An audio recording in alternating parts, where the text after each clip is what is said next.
Драги мои сограѓани, почитувани христијани, една народна поговорка вели: кај да си, за бадник и Божик дома да си. Се надевам дека оваа мое предпразнично обраќање до вас ќе ве затекне дома во кругот на вашите семејства, меѓу ближните и саканите во убаво расположение какво што доликува на празникот кој со радост го очекуваме.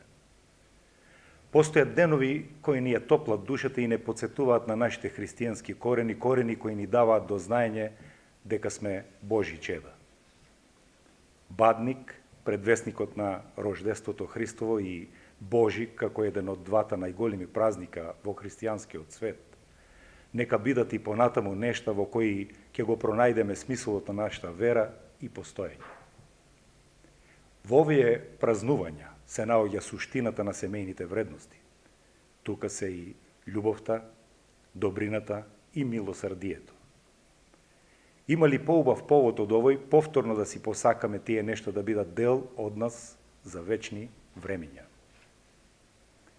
Драги сограѓани, возлюбени во Христа, бидете живи, здрави, срекни и весели. Божјата помисла нека ви дарува хармонија во вашите домови и топлина околу семејната празнична трпеза. Нека е благословено Христовото раѓање, нека ви е за многу години празнувањето.